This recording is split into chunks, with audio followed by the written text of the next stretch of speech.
Good afternoon everyone, welcome to happy hours. কি ভাবছো? প্রত্যেকদিন তো সকাল থেকে শুরু করি, আজকেও দুপুর থেকে শুরু করলাম, কারণ আজ যাচ্ছি Katwa. We are totally ready to go. Just বেরোবো বাড়ি থেকে, ব্লগটা স্টার্ট করতে চাইছি, তাই স্টার্ট করলাম বাড়ি থেকে। এবার চলো আমার সাথে কাটোয়া। আর বেশ কিছু সামনের দিন কাটোয়াওয়ালা ব্লগ আসবে, অনেক মজা, অনেক কিছু প্ল্যানিং নিয়ে চললাম, অনেক কাজের প্ল্যানিং নিয়েও চললাম। সব যেন ভালোই হয়ে যায় এইটা প্রার্থনা করি। চলো আজকে এগোই। বেরোনোর আগে একবার ঠাকুরকে নমস্কার, ঠাকুরের আশীর্বাদ নিয়ে বেরোনো।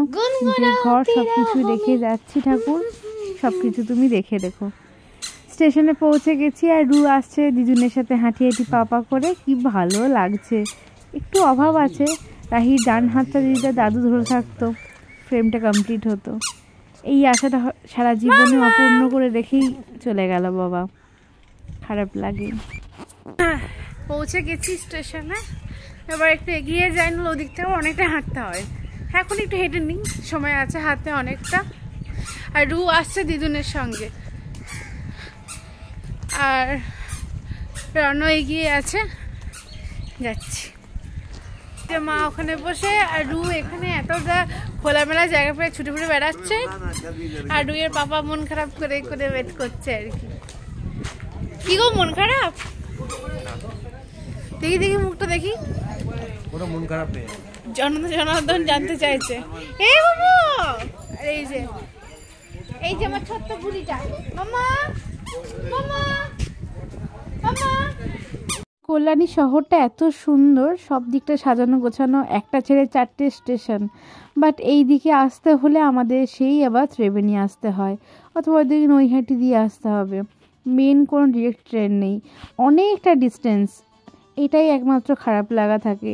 খারাপ লাগা ঠিক না, একটু হেট্রিক হয়ে যায় আর কি রাস্তাটা আসতে গেলে। আর ওভারব্রিজ দিয়ে আসতে গেলে অনেকটা ঘুরে আসতে হয়, না হলে লাইন ক্রস করে আসতে হয়। এটা তো কেমন একটা ব্যাপার। তো আশা করছি ভবিষ্যতে আমরা থাকতে থাকতেই হয়তো কিছু একটা ব্যবস্থা ইন ফিউচারে করবে হয়তো গভর্নমেন্ট। যাই হোক, এখন ট্রেনে রু আমার পাশে বসে যাচ্ছে। কবে মেয়েটা তো বড় হয়ে গেল ভাবতেই তো পারছি না। আর সেই বায়না নেই, তবে একটু মন খারাপ, বাবাকে মিস করছে। অধীর ভাবে তাকিয়েছিল ট্রেনের দরজার দিকে, বাবা কেন উঠলো না। তো finally home home sweet home, আমার আরও একটা বাড়িতে আমি এবার চলে এসেছি। ফ্রেশ হয়ে গেছি, সমস্ত ঘর পরিষ্কার হয়ে গেছে, বেড কভার চেঞ্জ, সমস্ত পিলো কভার চেঞ্জ, সব কিছু হয়ে গেছে। রাহি এখন বসে খেলছে, আর আমি এখন যাচ্ছি একটু দোকান, কিছু এসেন্সিয়াল জিনিসপত্র, যেরকম দুধের প্যাকেট, নেক্সট হচ্ছে একটু মুসুরির ডাল, আজকের মতো একটু নিয়ে আসবো। আর বাকি কালকে তো বাজার করবো ভালো করে। তো চলো যাই এবার দোকান। এখানে ভালো ঠান্ডা, কল্যাণীর থেকেও বেশি ঠান্ডা, রনো ভীষণ ঠান্ডা এখানে। কল্যাণীতে আমরা অতটা বুঝতেই পারছিলাম না। সেজমা ঘরে বসে আছি, রু একটু সেটেল ডাউন হয়েছে, দিদির সাথে বসে আছে, মিমির সাথে। এই যে দিদি, আমার রায় দিদি কই? ওই দেখো অর্ণা কই? অর্ণা কই? টুকি হাট্টি বাটি দেখি দাও একবার। হাট্টি বাটি টিম তারা মাটি। দুই বোনে এখন মামার কোলে বসে গপ্প করছে, দুতু করছে, সুখ দুঃখের কথা বলছে। মাদের অশান্তি, খায় না, শুধু ওই গল্পই মাদের হয়েছে। এরপরে হবে পড়ার গল্প। পড়ছে না। তোরটা ভর্তি হয়েছে, তোরটা এইটা শিখেছে, আমারটা না একদম পড়তে বসে দেয়।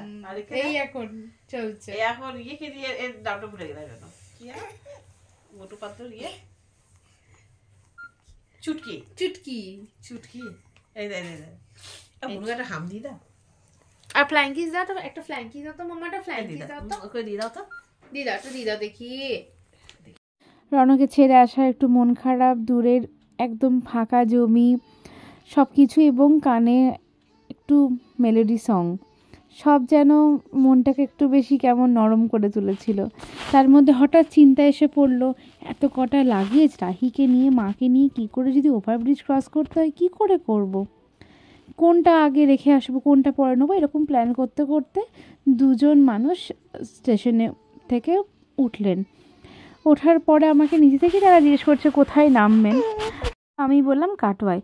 কাটোয়াতে কুলি পাবো? ওনাদের জিজ্ঞেস করতে ওনারা বললো দেখো তো নামলেই ব্যবস্থা হবে। ট্রেন থেকে নামানো থেকে শুরু করে আমাকে টোটো স্ট্যান্ডে টোটোতে সমস্ত তুলে দিয়ে যাওয়া পুরোটাই করে দিলেন। আমি অনেকবার ওনাকে বারণ করেছি যে না আপনি কেন যাচ্ছেন, আমি দেখে নিচ্ছি কুলি কাউকে। তো বললো তুমি আমার মেয়ের মতো মা, তোমাকে দিয়ে আসি চলো, আমার কোনো অসুবিধা হবে না।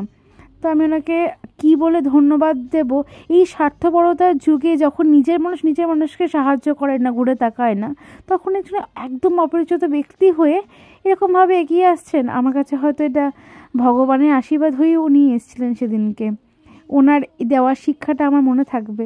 কোনোদিন যদি নিজের ক্ষমতার বাইরে গিয়ে কাউকে সাহায্য করতে হয় তাহলেও আমি এগিয়ে যাব আরও একবারও। এই ভালো লাগা নিয়েই আজকে ব্লগটা শেষ করছি। দেখা হচ্ছে নেক্সট ব্লগে আগামীকাল। সবাই খুব ভালো থেকো, হ্যাপি থেকো, আর হ্যাপি আওয়ার্স দেখতে ভুলো না। ভালো লাগলে একটা লাইক করে দিও প্লিজ। টাটা।